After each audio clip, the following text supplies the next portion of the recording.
that time, but here we are again. In one of the biggest racetracks I have ever seen. Well, I think this one is probably a show place like nothing that's come along for a long time. It is for us because they got more quality built into the facility from the track, the surroundings, and everything else than any of us ever imagined, and we're here. Well, Wally, I hear the next pair of funny cars lighting up. I tell you what, David, we're going to leave you out of this one. You want to call this race with me? Why not? Why not? Okay. Who we got? First to burn out is Bruce Larson in the near lane, the funny car points leader. He'll be racing Ed McCulloch in the far lane. I think the burnout here is probably a premium part of the show for everybody who's looking. And oh, the thunder of these automobiles. You can feel the grandstands vibrating. Well, you can feel it in your feet if you're out near the line out there. The ground is shaking, and that, too, is part of the excitement of the whole thing. On this very warm afternoon, both drivers had their emergency hatches open. No problem. That's their only form of air conditioning. All right, Wally, who do you like in this one, Larson or McCulloch? I'm going to have to take McCulloch on this one. I seldom choose favorites, but I just got a little hunch. Okay. You know, we're probably looking at 8,000 horsepower collectively, maybe as much as the entire field had at the first National. I don't think we had that much up there. The strongest engine we had was an aircraft engine, and then one car with two engines in the thing, but these are way over most of what was there for sure. Do you remember the winning elapsed time and speed that year? Winning elapsed time was 10.03 seconds. What about the speed? Speed was 151 miles an hour. So they're running 140 miles an hour faster today. McCulloch in the far lane, pre-stage. Larson in the near lane. He is staged very deeply, but probably intentionally.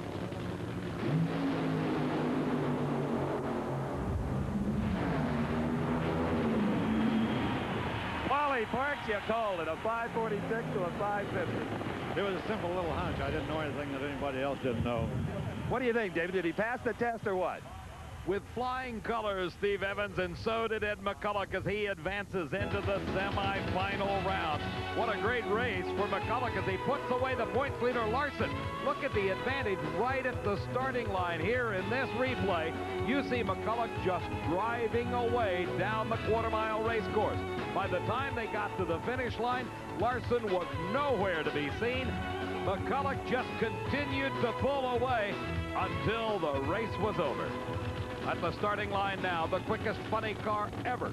A 5.17 second time set up at the Keystone Nationals just 2 weeks ago. Again, wrote history for Don Prudhomme. Inside the car with John Force on a smoky burnout, his Castrol Olds getting ready to do battle with Prudhomme. Nobody burns the tires harder than John Force, and as well as these cars are sealed up, still a little of that tire smoke will creep into the cockpit. Yet another reason why often you'll see them in the backing up procedure open that roof hatch. Try to get some of that smoke out. Look at the crowd on hand for this one, Mac. They love John Force. They adore the snake.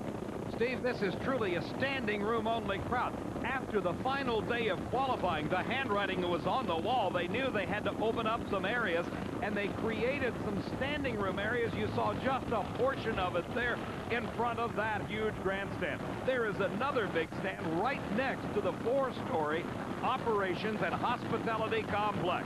Tens of thousands of people enjoying a great day of racing here at Heartland Park, Topeka.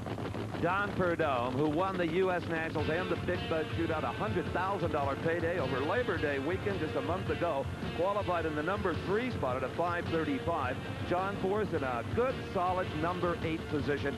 He disposed of Art Hendy in round number 1 while the snake was taking care of Jim White. Look at these pictures, Mac, on board as the body comes down.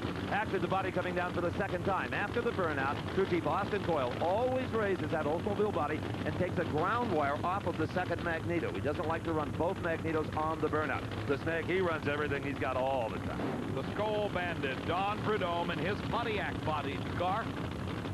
John Force in the near lane. The lane choice going to Prudhomme. He had the quicker elapsed time in the first round when he defeated White. Patience is being exhibited by both drivers in the staging procedures, doing it oh so carefully. Prudhomme driving away from the guardrail. John Force just nips him at the finish line. 5.52 seconds his speed, 264 miles an hour. And that little waver out of the groove of the racetrack cost Don Prudhomme dearly.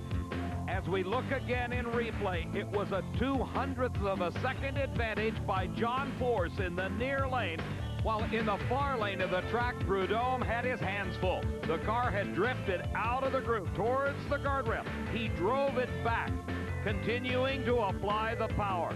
But the advantage that Force had at that moment was just enough to keep him ahead of Prudhomme. At the finish line, Force 5.52 seconds. Prudhomme quicker at 5.50. It was the driving job by John Force that made the difference. Ed McCulloch will have to tangle with John Force in the semifinals, where McCulloch has the lane choice, and by virtue of his position on the elimination ladder, Mark Oswald has the bye run. Steve? I don't know how we got him, but it was close. Did he run good? You got him with a hole shot, just like you did at the Maple Grove. About time we're doing something right, huh? The ever-enthusiastic John Force, very happy about his big win over his idol, Don Prudhomme, here in the second round of Funny Car. His crewman seems to be happy, too. Either that or he's practicing for the football team. Back in Joe Lapone's pit area, Joe's minus an engine. Part of his rental agreement with Frank Iaconio was, should they race, Iaconio repos the engine. Now, Lapone has borrowed one from Lee Dean. It is being installed for the semifinals of the Heartland Nationals.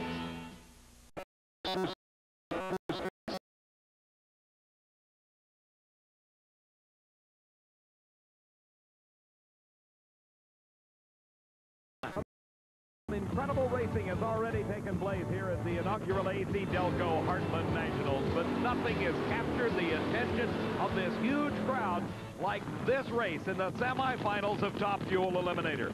It is Shirley Muldowney against Joe Amato. This is actually a rematch of a race just 2 weeks ago when we saw the first ever side-by-side fours. Truly history in the making. And David, I think that moment is worth reflecting back on. This is how it set up. It was the second round, a beautiful Maple Grove. Joe Amato was in the near lane. Shirley Muldowney, who briefly had held the national record, as we talked about earlier, was over on the far side of the racetrack. There wasn't anybody sitting down for this one. Not with Amato, a Pennsylvania driver, and Shirley Muldowney looking to knock him off. Amato carried the front wheels a little bit and settled down. Who would win it? It would be Joe Amato by the narrowest of margins, but more importantly, the sport's first ever side-by-side fours. 496 to a 497.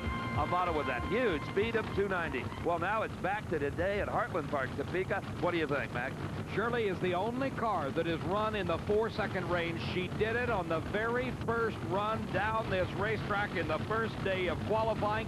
Everybody else has tried to match that time, but the closest have been the mid-5.0s. Even Shirley herself has been unable to duplicate that 496. Now, Joe Amato in the near lane knows exactly what he has to do. Try to earn 200 more points by beating Shirley Muldowney. He put away the points leader, Ormsby. He's in the driver's seat now.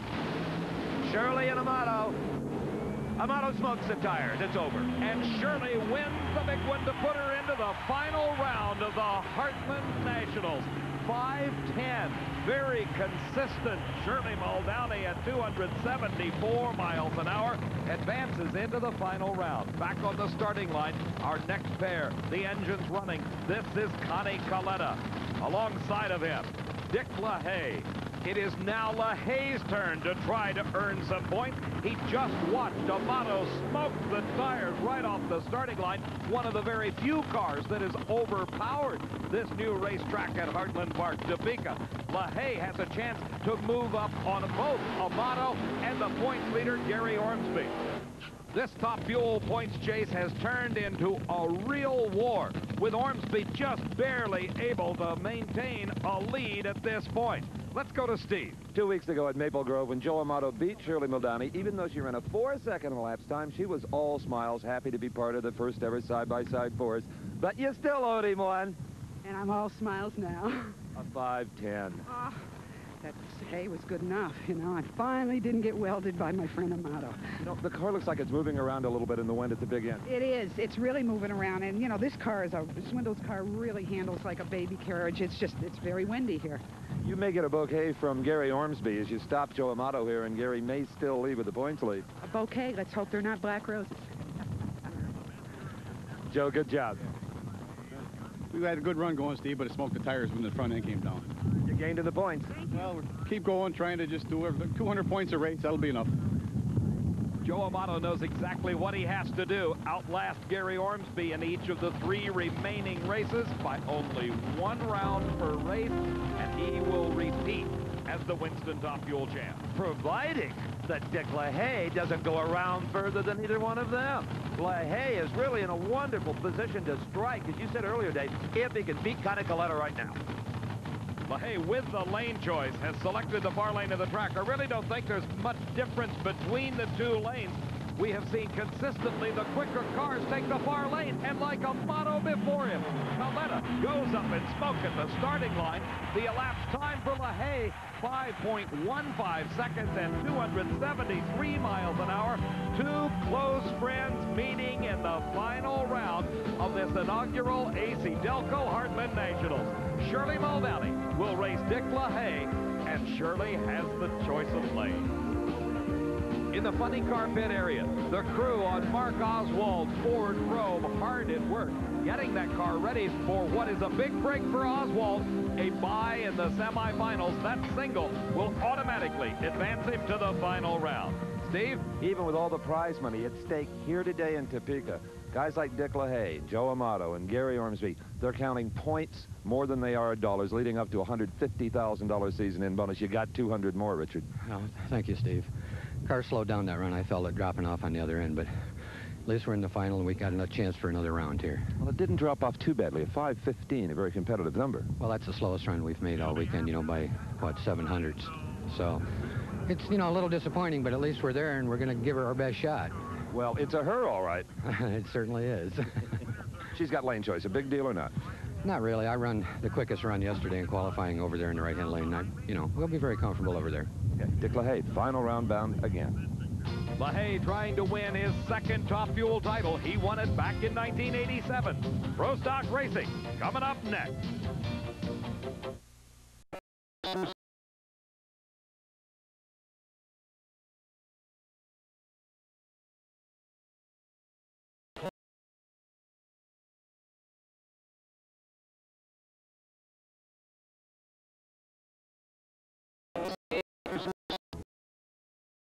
Every week, NHRA members marvel over the photographic excellence of their newspaper, National Dragster. Meet the man behind it, photo editor for 21 years, Les Lovett. Leslie, you have the luxury of shooting trackside, but what about the fans? How do they take better pictures from the stands? Well, I think they're already using the right film. Most of them are shooting with color negative. 100 SA is about what I'd consider the best. The lenses that I like are the 80 to 200 zooms like this one right here. Perfect for shooting in the stands. One tip I'd be careful of, though, don't put the camera on automatic. It should be on 500 at 8 for 100 speed. That way, if some extra light or something comes up out on the track, you won't be affected by it here by the automatic exposure. What about all the little pocket-sized cameras? Just about everybody's got one. Yeah, I got one of those, too. Little camera here. This thing's perfect for shooting in the pits, but not so hot from the grandstands. It doesn't have enough lens on it, but it's ideal for shooting, pictures of people getting autographs and your children and the famous driver.